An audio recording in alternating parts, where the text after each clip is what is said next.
Hi class, this recording is about Kathy Peiss's article. And this is really one of my favorite articles.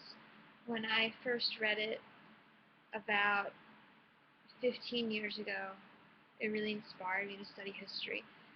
She's looking at working class history, sexuality, gender, and pop culture, which are all really neat topics.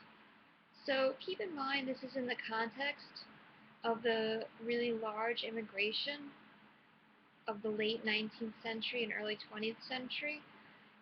This is the phase of immigration when New York City gets many Eastern European Jews, Italians, and Polish people through Ellis Island. This is when Ellis Island is a very large port, bringing people to all parts of America, not just New York City. But New York City is really a big hub of immigration, and immigrants live in, the Lower East Side is one area with a lot of Jewish people, and other groups live in other parts of the city in their little ethnic enclaves, which we still have today. So who are the girls that she's writing about? They're often immigrants or children of immigrants. What are their lives like? First of all, many work outside the home. As you saw in the article, some of them are working at factories where they could face harassment. They have other jobs like seamstresses, or they work at department stores. And they're really having a life outside of the home. So these women are really moving out of the domestic sphere into the public sphere, which sometimes the parents don't like. But they really don't have a choice because they need their daughters to make money for the family. Many of the parents are very traditional or conservative. They might have come from parts of Europe that were more conservative. So the young women are working outside of the home, and the homes are often very, very small. Like, keep in mind, very small apartments called tenements. So the women really didn't have that much privacy at home. So many of them start to go out to dance halls or to amusement parks like Coney Island. Usually they can't keep all of their wages, they contribute to their family, so they begin to rely on treating, or men to treat them when they go out, buy them things, pay for them to do different things. So keep in mind this article isn't really all about charity girls. It's about culture slowly changing. It's about changing standards for women and for sexuality, because previously women were considered to be, we learned about the true woman, right, who had to be pure, and her counterpart, her opposite, was the fallen woman, the woman that lacked virtue.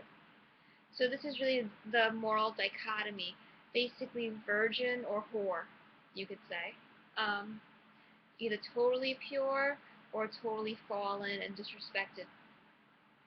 So these women, and not just the charity girls, but all the women participating in dating and this new culture, this growing culture, they're kind of making a third way between this strict moral dichotomy.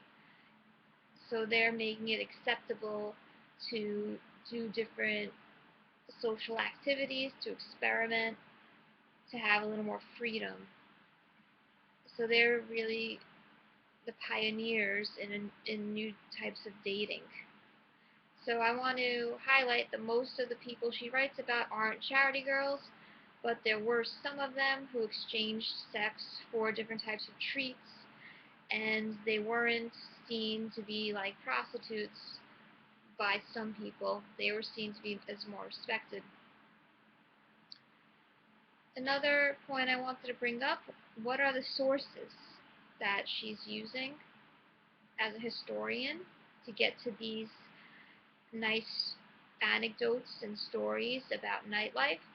Many of them are called Peiss investigations, which was when policemen or certain types of social workers or investigators went out to these dance halls or went out to Coney Island and reported on what they saw, having a certain type of investigation and what um, writing down different details about social life,